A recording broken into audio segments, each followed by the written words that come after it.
Inutile de vous présenter la cathédrale Notre-Dame de Paris, c'est le monument le plus visité de France. Nous sommes ici pourquoi? Parce que les tours de Notre-Dame de Paris vont désormais être réouvertes au public et nous vous offrons une visite en avant-première. Suivez le guide!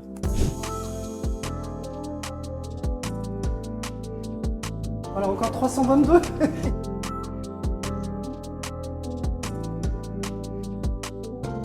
Et donc nous voici après 424 marches sur le toit de Notre-Dame, au sommet de Paris. On contemple une vue à 360 degrés sur la capitale et cette flèche majestueuse, la flèche de Notre-Dame, surmontée par son nouveau coq dessiné par l'architecte qui a rénové la cathédrale, Philippe Villeneuve, et qui désormais va à nouveau chanter dans le ciel de Paris.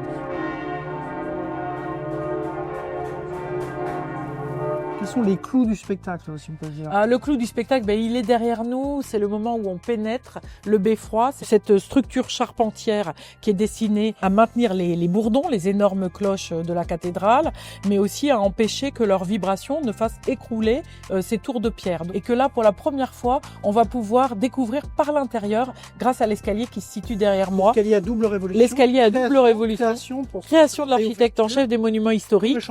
Comme à Chambord. Je dirais que le deuxième point exceptionnel, c'est quand même la cour des Citernes, qui est ouverte pour la première fois au public. Cette cour magnifique suspendue au-dessus de Paris, bordée par une galerie à double colonnade. Et puis vous levez la tête, vous voyez les fameuses chimères qui vous dominent, qui vous regardent, les gargouilles. C'est un endroit qui est très beau, très impressionnant.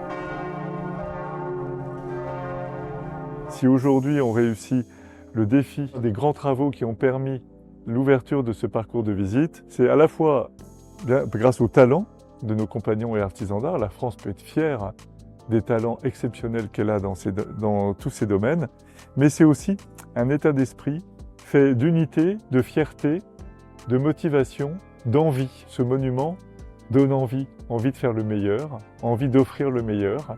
Et c'est vraiment ce qui nous a animés tous. Cette visite est assez incroyable parce qu'elle permet de pénétrer dans les entrailles de Notre-Dame. On passe de l'autre côté du décor, dans les coulisses, les petits secrets, et on frôle, on dirait, l'intimité du bâtiment, ce qui fait la vie de ce bâtiment. De quoi, je pense, rendre jaloux Quasimodo, Esmeralda et leur père à tous les deux, Victor Hugo.